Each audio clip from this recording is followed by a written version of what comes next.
Good morning students, संस्कार भारती की online classes में आपका स्वागत है। देखो अपना टॉपिक चल रहा है एशिया की वनस्पति के बारे में, जिसमें मैंने आप लोगों को प्राकृतिक वनस्पति के बारे में बताया कि 3 हिस्सों के अंदर इसे बांटा गया है। जिसमें सबसे पहले मैंने वनों के बारे में बताया कि वन है वो कितने प्रकार के होते हैं। आपके भूमध्य सागरीय वनस्पति, उष्ण मानसूनी, शीतोष्ण मानसूनी, कोणधारी वनस्पति और फिर आपकी भूमध्य सागरीय वनस्पति। तो इनको तो क्या है, वनों के विभाजन में वन के अंदर इनको रखा गया कि वन के अंदर इनको 5 भागों के अंदर इसे बांटा गया। पहली आपकी कौन सी, भूमध्य रेखीय, भूमध्य रेखीय वन, ठीक है। उसके बाद में आपका आता है दूसरा उष्ण मानसूनी वन, तीसरा आता है आपका शीतोष्ण मानसूनी वन,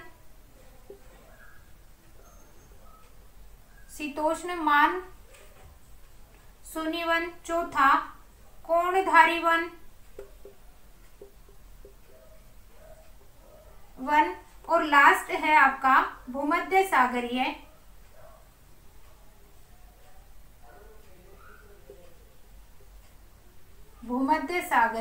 वन।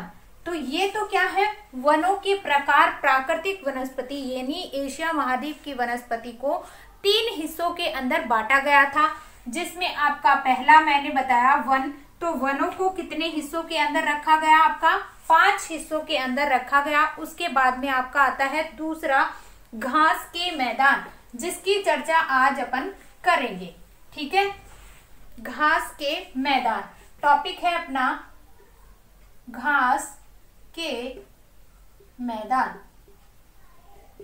ठीक है। घास के मैदान की आज अपन चर्चा करेंगे कि आपके घास के मैदान है वो किस रूप के अंदर देखने को मिलता है। एशिया महाद्वीप के अंदर आपका एक घास का मैदान और लास्ट आपका आएगा मरुस्थलीय झाड़ियों के रूप में जो वन पाए जाते हैं उनके बारे में। आज अपना वनस्पति का प्राकृतिक जो वनस्पति है एशिया महाद्वीप की, वो आज अपनी पूरी कंप्लीट हो जाएगी। जिसके बारे में सबसे पहले अपन घास के मैदान के बारे में चर्चा करेंगे, उसके बाद में मरुस्थलीय वनस्पति है उसके बारे में चर्चा करेंगे। तो सबसे पहले देख लेते हैं कि घास के मैदान की अगर चर्चा करते हैं एशिया महाद्वीप में, तो ये क्या है, मध्य अक्षांशों में कैस्पियन सागर से उत्तरी भाग से कैस्पियन सागर के उत्तरी भाग से लेकर बैकाल झील और पश्चिमी तट तक ये पाए जाते हैं। अब सबसे पहले ये देखते हैं कि इस क्षेत्र के अंदर आपके शीतोष्ण घास के मैदान, यानी कि ये जो घास के मैदान है वो कौन से भाग के अंदर देखने को मिलते हैं। तो ये आपका कौन सा पार्ट आ गया, एशिया का मध्य अक्षांशीय का जो क्षेत्र है, जिसके अंदर आपका कैस्पियन सागर का उत्तरी भाग, उसी के साथ पश्चिमी घाट और उसके बाद में आपका बैकाल झील का पश्चिमी तट इसके अंदर शामिल किया जाता है। और उसी के अंदर आपका कुछ हिस्सा है साइबेरिया का भी देखने को मिलता है, जिसके अंदर साइबेरिया आपका कजाकिस्तान, किर्गिस्तान, इन क्षेत्रों के अंदर भी क्या है, घास के मैदान है वो देखने को मिलते हैं। घास के मैदान की अगर अपन चर्चा करते हैं इन क्षेत्रों के घास के मैदानों की, तो इन क्षेत्रों के अंदर आपके मुख्य रूप से देखने को मिलता है कि यहाँ पे क्या है, घास के मैदानों की, तो एशिया का पश्चिमी जो भाग है मंचूरिया, उस क्षेत्र में मंगोलिया पठार, आपका अर्ध मरुस्थलीय क्षेत्र, एशिया के ये जो क्षेत्र हैं घास के मैदान, इनको क्या है, स्टेपी के नाम से भी जाना जाता है। ये जो घास के मैदान पाए जाते हैं एशिया महाद्वीप में, इनको क्या है, दूसरा नाम इनको दिया जाता है स्टेपी घास के मैदान से भी इन्हें जाना जाता है। और ग्रीष्म ऋतु में इन क्षेत्रों में क्या होती है, भीषण गर्मी जब हो जाती है तो इन क्षेत्रों के अंदर क्या होती है, वर्षा, साधारण वर्षा, और शरद ऋतु के अंदर न्यून तापमान और हल्की मिट्टी किसी भी प्रकार के वृक्षों के उत्पादन में सहायक नहीं होती है। यानी कि यहाँ पे क्या होता है, शरद ऋतु के अंदर क्या होती है, इस क्षेत्र के अंदर तापमान है वो कम होता है, जिसके कारण ये जो घास के मैदान जो पाए जाते हैं ये क्या है, इस घास के मैदान को उभरने नहीं देते हैं, नष्ट कर देते हैं। दूसरी क्या है, यहाँ पे मिट्टी है वो क्या होती है, कम होती है, जिसके कारण ये जो घास है इसका, इन घास का उत्पादन, ये घास किस रूप में देखने को मिलती है, कोमल और छोटी छोटी गुच्छेदार घास के मैदान है वो देखने को मिलते हैं कि यहाँ पे क्या होती है, कोमल और गुच्छेदार घास के रूप में ये वनस्पति है देखने को मिलती है। और यहाँ पे जो पशुपालन जो करते हैं उन्हें बंजारे लोग के नाम से जाना जाता है। ये बंजारे क्या करते हैं, पशुओं को क्या है, घुमाते रहते हैं और पानी की तलाश में यहाँ पे घूमते रहते हैं। इन जाति के अंदर खिरगिज और आपकी खिरगिज जनजाति और कजाक जो जनजाति है यहाँ पे देखने को मिलती है। ये क्या करते हैं, पशुपालन का कार्य करते हैं और इन क्षेत्रों के अंदर आपके पशुओं के अंदर भेड़ है, बकरियां हैं और घोड़े हैं, गाय बैल, इनका पशुपालन के रूप में क्या करते हैं, ये हमेशा क्या है, इन पशुओं को पालते हैं। साथ ही क्या होता है, घास की मात्रा, जल की पूर्ति है वो नहीं हो पाती है घास के रूप में, जिसके कारण वो क्या हो जाती है, जल जाती है शुष्क क्षेत्रों में। और इस भाग के अंदर आपका क्या है, रेगिस्तान का जो भाग दिखाई देता है और अर्ध मरुस्थलीय भाग इन क्षेत्रों के अंदर सम्मिलित किए जाते हैं। जिसके अंदर आपका कौन कौन सा क्षेत्र आ गया, बात कर लेते हैं। कैस्पियन सागर के उत्तरी भाग से लेकर घास के मैदान,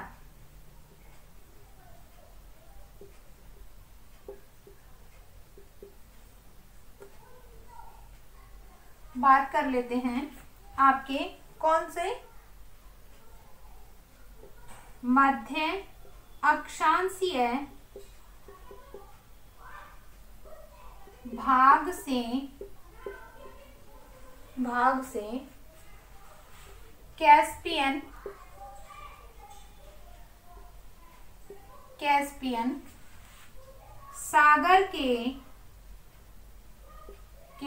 सागर के उत्तरी भाग से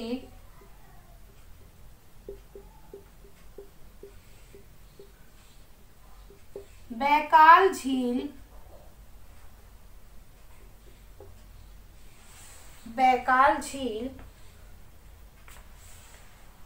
के पश्चिमी तट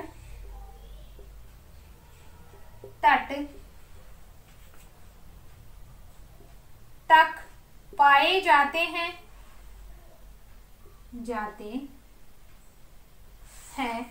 उसी के साथ साथ इन घास के मैदानों का विस्तार दक्षिणी पश्चिमी साइबेरिया, इन घास के मैदानों का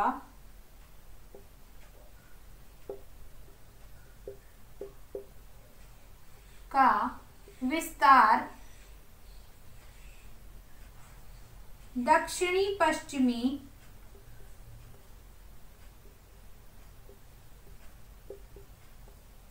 साइबेरिया, दक्षिणी पश्चिमी साइबेरिया और उसी के साथ साथ साइबेरिया के कजाकिस्तान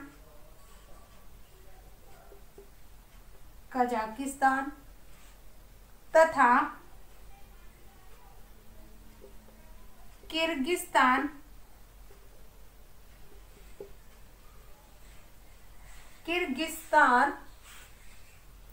प्रदेशों में है।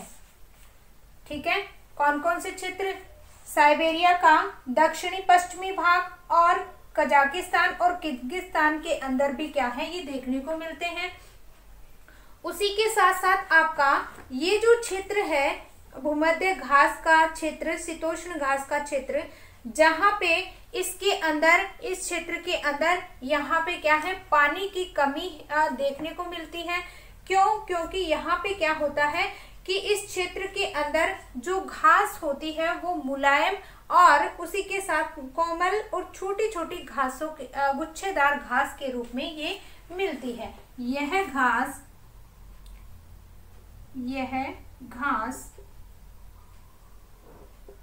कोमल व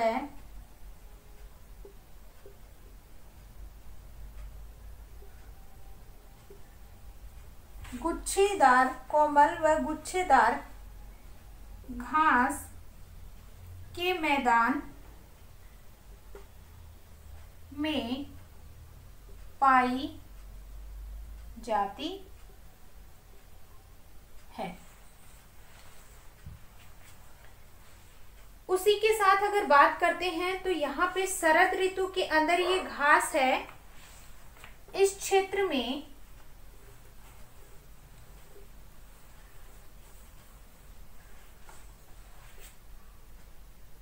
यहाँ शरद ऋतु में तापमान न्यून होने की वजह से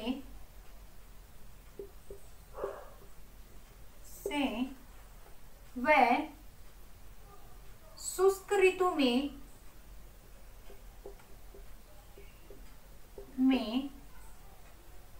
कम पानी की वजह से ये घास नष्ट होने लगती है। यहाँ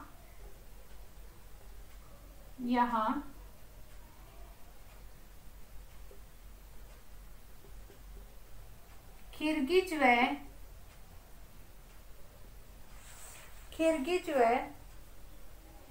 कजाक जाति के लोगों द्वारा पशुपालन किया जाता है।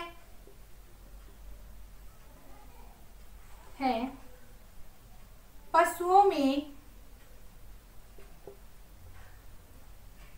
भेड़,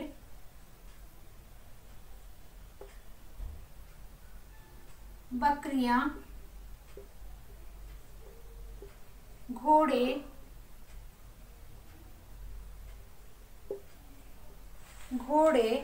उसी के साथ गाय, बैल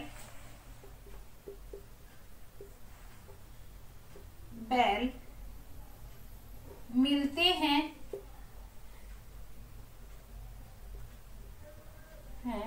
जो घास के मैदानों में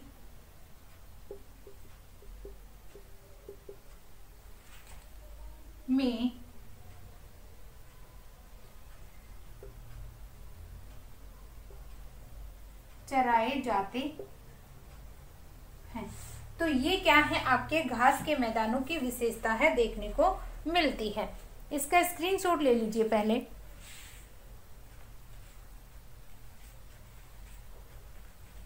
उसके बाद आता है आपका मरुस्थलीय वनस्पति। मरुस्थलीय वनस्पति की अगर चर्चा करते हैं तो आपकी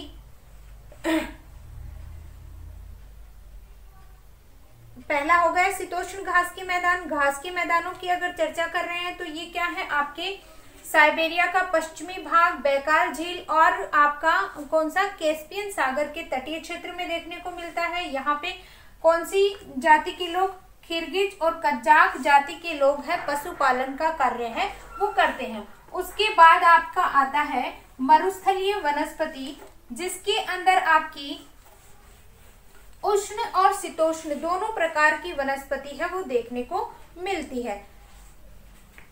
कौन सी वनस्पति, मरुस्थलीय वनस्पति, जिनको कितने भागों के अंदर बांटा गया है, 3 हिस्सों के अंदर आपकी मरुस्थलीय वनस्पति को बांटा गया है। उष्ण मरुस्थलीय, शीतोष्ण मरुस्थलीय और शीत वनस्पति। ठीक है, कौन से भाग हो गए, उष्ण मरुस्थलीय, शीतोष्ण मरुस्थलीय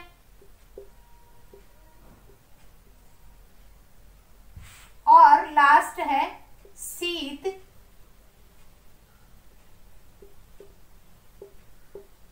शीत मरुस्थलीय। इस आधार पे क्या है, आपकी वनस्पति को लास्ट जो पार्ट है आपका, यानी कि प्राकृतिक वनस्पति को 3 हिस्सों में बांटा गया था। वनों के अंदर आपके 5 प्रकार के वन बताए, जिसमें भूमध्य रेखीय वन, आपका मानसूनी वन, शीतोष्ण मानसूनी वन, कोणधारी वन और भूमध्य सागरीय वन। उसके बाद में सेकंड जो आता है वो आपका घास के मैदान के रूप में आता है, जिसमें आपकी छोटी छोटी घासों को सम्मिलित किया जाता है और लगभग आपका यहाँ पे क्या है, पशुपालन का कार्य है वो किया जाता है। घास है वो छोटी छोटी मुलायम और गुच्छेदार रूप के अंदर मिलती है। ये भी आपकी क्या है, इस क्षेत्र के अंदर क्या होता है, आपकी वर्षा है वो कम देखने को मिलती है और इसी क्षेत्र के अंदर आपका शीत ऋतु के अंदर यहाँ पे क्या होता है, तापमान है वो गिर जाने की वजह से ये जो घास है वो क्या होती है, धीरे धीरे नष्ट होने लग जाती है। और यहाँ के लोग जो हैं वो पशुपालन जो करते हैं वो अपने पशुओं को लेकर घाटी वाले क्षेत्र में पहुंच जाते हैं, तो घुमक्कड़ जाति के लोग भी इनको कहा जा सकता है। उसके बाद में आपका आता है मरुस्थलीय वनस्पति। मरुस्थलीय वनस्पति के अंदर 3 हिस्से हैं वो देखे गए हैं। पहला उष्ण मरुस्थलीय, दूसरा शीतोष्ण मरुस्थलीय और तीसरा शीत मरुस्थलीय। इसकी चर्चा अपन एक एक करके कर लेते हैं।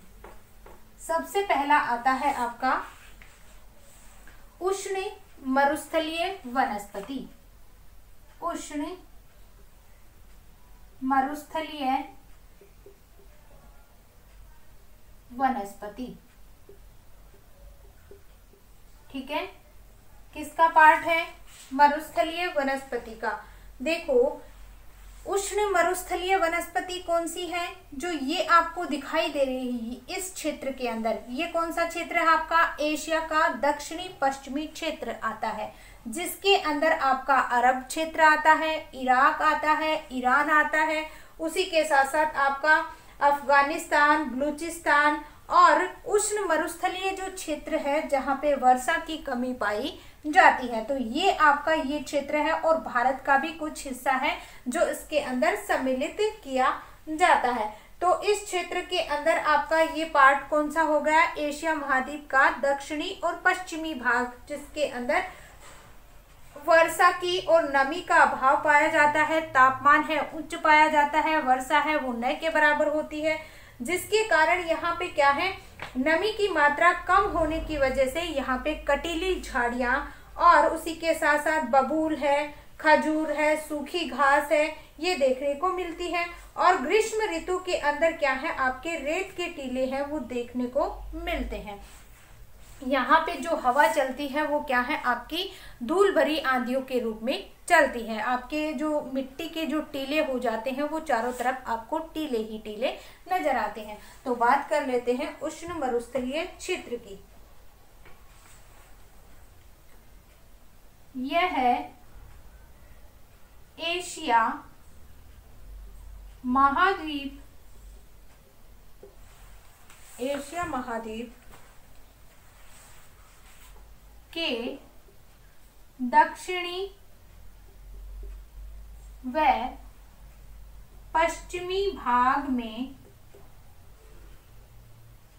पाई जाती है, जिसमें अरब, ईरान, इराक, अफगानिस्तान, बलूचिस्तान,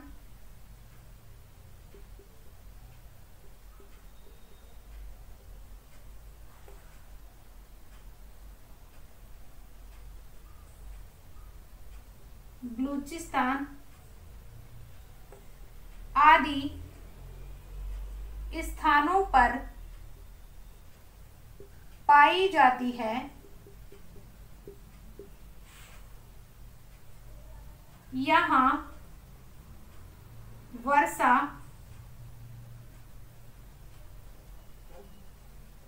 न के बराबर होती है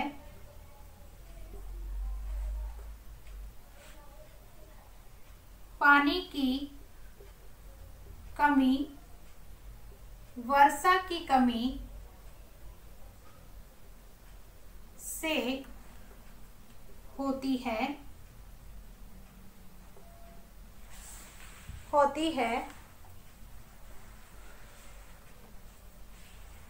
यहाँ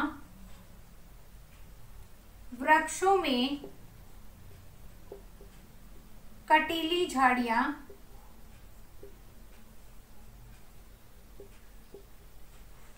व बबूल मिलती हैं।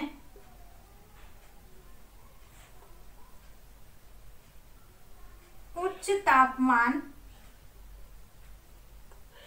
व वाष्पीकरण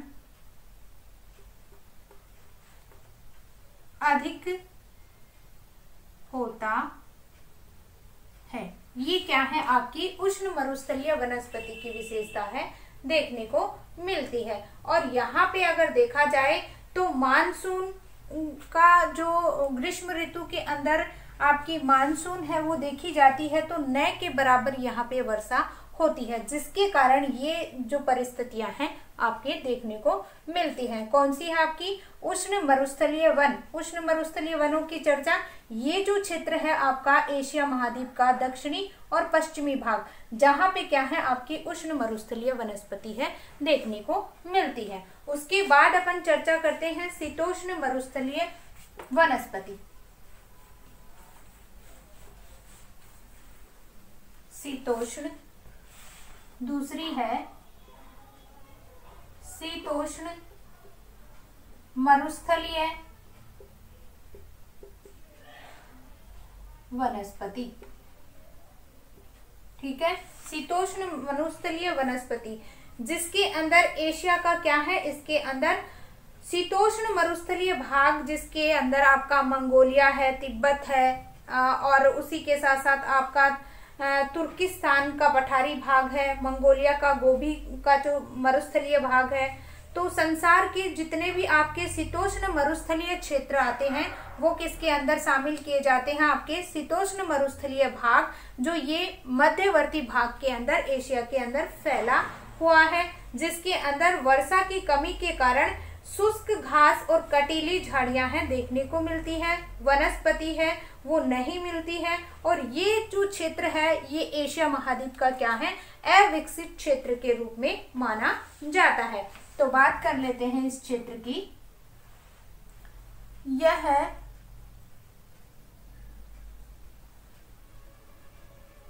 तुर्किस्तान का पठारी भाग व उसी के साथ साथ आपका मंगोलिया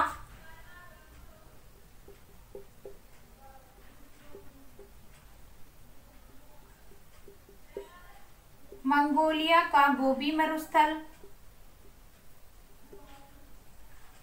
व एशिया में एशिया के शीतोष्ण मरुस्थलीय क्षेत्र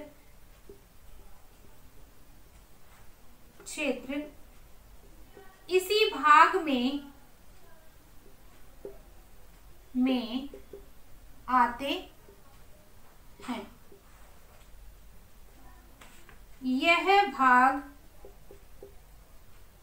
इस भाग में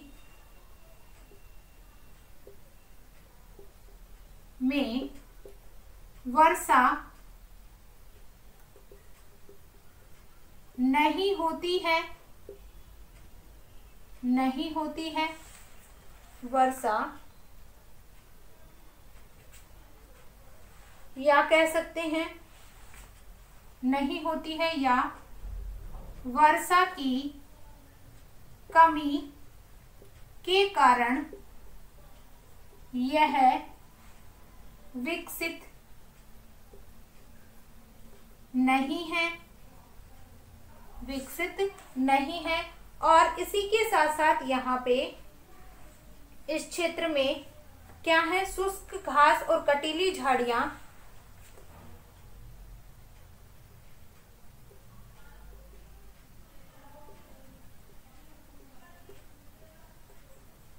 कटीली झाड़ियां पाई जाती है। ठीक है, ये विशेषता इसकी देखने को मिलती है। लास्ट है आपका शीत मरुस्थलीय, इसका स्क्रीनशॉट ले लीजिए पहले। लास्ट है आपका शीत मरुस्थलीय वनस्पति।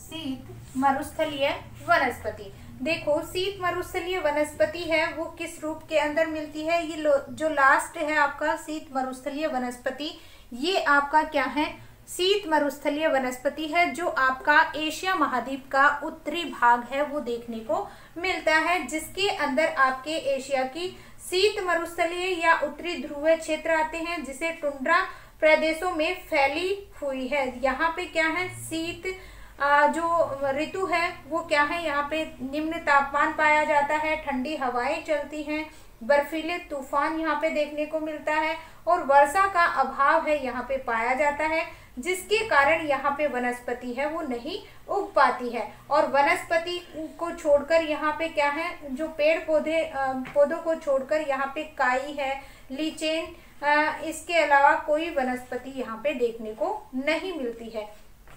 तो उत्तरी ध्रुवीय क्षेत्रों में यह है, उत्तरी ध्रुवीय क्षेत्रों में, उत्तरी ध्रुवीय क्षेत्रों में टुंड्रा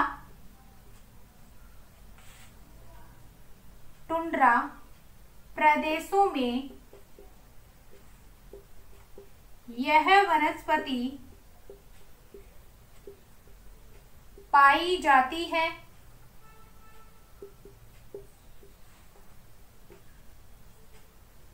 यहाँ वर्षा नहीं होती,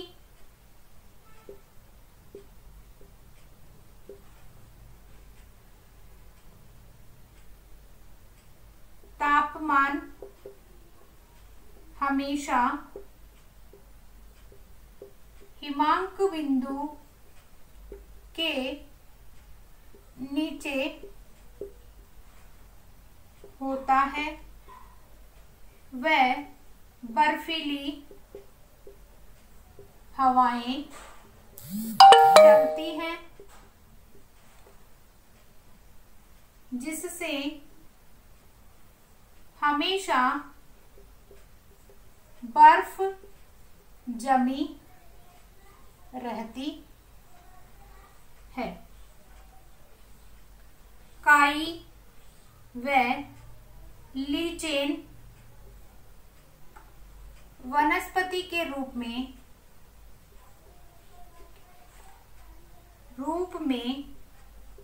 पाई जाती हैं और कोई वनस्पति यहाँ नहीं मिलती। कौन सा क्षेत्र आ जाएगा, ये पूरा क्षेत्र, जिसके अंदर जो वनस्पति है वो किस रूप में मिलती है, आपके काई और लीचिन के रूप में मिलती है। वनस्पति के रूप में, पेड़ पौधों के रूप में यहाँ वनस्पति है नहीं मिलती। क्यों नहीं मिलती, क्योंकि यहाँ पे हमेशा बर्फ जमी रहती है और पेड़ पौधों को श्वसन क्रिया के लिए तापमान की आवश्यकता होती है। यहाँ पे सूर्य का प्रकाश नहीं आता, यहाँ पे सर्दी की ऋतु होती है, काफी लंबी होती है। यहाँ पे गर्मी की ऋतु सिर्फ 2 महीने के लिए होती है, जिसके कारण यहाँ पे वनस्पति है वो न के बराबर देखने को मिलती है। तो आज के लिए बस इतना ही। प्राकृतिक वनस्पति है एशिया की अपनी कंप्लीट हो चुकी है। धन्यवाद।